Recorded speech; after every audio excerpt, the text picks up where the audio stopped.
hopefully a consoling word, a word of consolation for you this morning.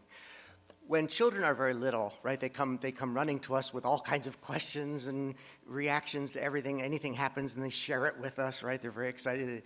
And once in a while, they'll come running up and just say something like, just out of the blue, say like, I really, really, really, really love you. You know, it's the moments like that just make it worth being a parent, right? I mean, it's just unique the way that children can share their feelings with us in beautiful words like that all the time. Then they become teenagers. And of course, because they're becoming adults, they're on their way to being adults, and that means they no longer need us as much. They stop sharing a lot of those feelings with us. And it's a bittersweet thing, right? That sometimes we even wonder how they're feeling.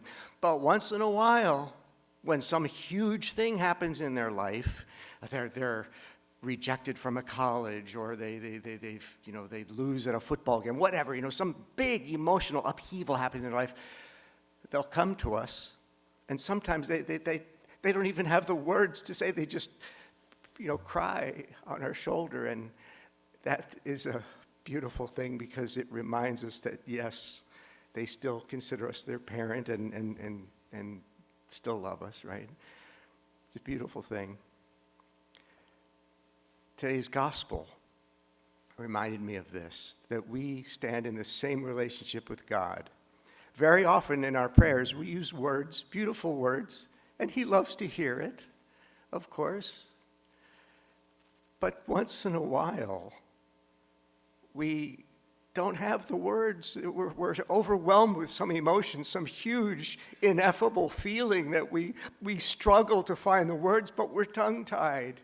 We stand before Jesus either weeping or just rejoicing, and we don't know what words to say, and we feel bad about it. But look at today's gospel.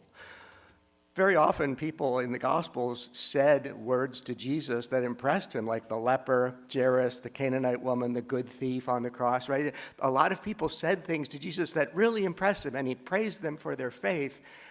But there were also people who came to him with just some raw emotion and no words at all, and that even seemed to impress him more. The bearers of the paralytic didn't say anything to Jesus. The woman with the hemorrhage who touched his clothes wordlessly and was cured. The tears and ointments of the sinful woman in today's gospel, they came to Jesus with no words, but they really, really impressed him with their faith. So, my dear friends, the next time that you just feel overwhelmed with some feeling and you come before Jesus and you feel bad that you can't find the words to express it, rejoice and be glad, because that kind of prayer he loves even more as our loving parent.